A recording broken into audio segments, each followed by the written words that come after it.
Going to do just a real quick video on my snare pole setup. Again, I know I showed in previous video out there on the ice, and I know a lot of guys just build their snares out there on the ice, but I try to do as much as I can here in the garage where it's 50 degrees and not 5 degrees on the ice. So I just go out and I've got a bunch of popple poles, which are, we call them popple, they're actually an aspen, and just cut them about 40 inches long, anywhere from 1 inch in diameter to about 2 inches, but like this size right here, about 1.5 inches. And then I just take a little piece of 12 gauge wire, about whatever, 8-10 inches long, come down about a foot or so from the top, and just twist that on. And this you're going to want to twist on pretty tight so it doesn't slip around.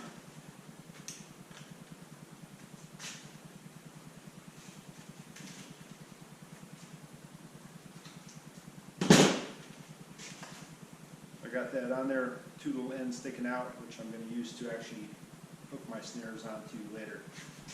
Then just grab my 2 snares. These are some of those Southern Snare Supply. Really liking these snares. They got the slide lock on them. Close down really tight. They're only about 48 inches long, which is all you need for Beaver. So I take 2 snares, make sure you have a tag on each one. And then I just take another piece of 12 gauge wire that's about maybe 3 feet long. Just run it through both ends of your snares. And then I just come up a couple inches above where I have that tied off, 3-4 inches, something like that. And then just twist that on. So you don't want to necessarily use your pliers on this and twist it too tight, because if you put one too many turns on there, that wire can actually snap off. So you don't want that. Alright, so at this point then I just, it's okay if that slides up and down, not a big deal. So now I just wrap my snares around the pole like that, and then just take this wire and wrap that around and just hold the snares in place without getting them all kinked up and twisted up, tangled up with each other. And then that's it. So sometimes I bring a little stick with me, otherwise I just grab any old stick. And so when I chop my hole, then I just undo this wire right here.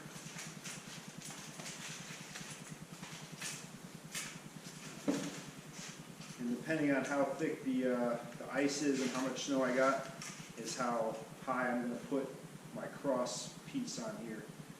So if you got about 4 inches of ice, then I want to move this up about, have my whammies down about 5 or 6 inches below my stick, so they sit about 2 inches underneath the ice. That gives them a little room to freeze in. And then I just twist that around there like that, in your way. Like I said, I only set my snares when it's below freezing, so this isn't really, holding a whole lot once it gets frozen in the ice. But I don't make my poles too long. Some guys I see using really long ones and they stick them down in the mud. But I mean, I can set this in, 8 feet of water, and this is just going to be resting on top of ice.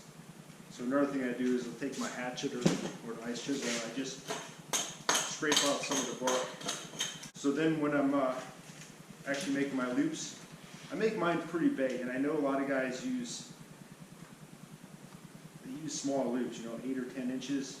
For Beaver, I like them right around 13 inches.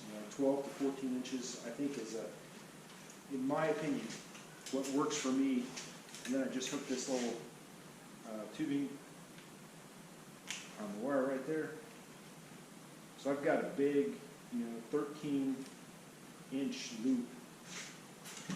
And it works for me. Another thing I notice, some other guys, they have their snares stuck out, hanging out farther from the pole itself. I have mine touching the pole. In fact, a lot of times the snares will be touching each other. And I mean, I have I think a pretty good success rate. So I mean, you do it the way you want, but I mean, I'll have them even 2 snares like that touching each other. So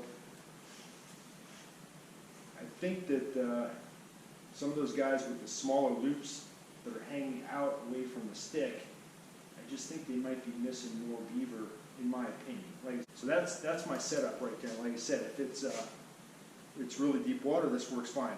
If the water is really shallow, if it's only 2 feet deep, and I do that at some places where I set them in 2 feet of water, you know, I got my hatchet with, and if I can't force it down in that 1.5 foot of mud, then I can just chop that off with a hatchet. So that's my snare pole setup.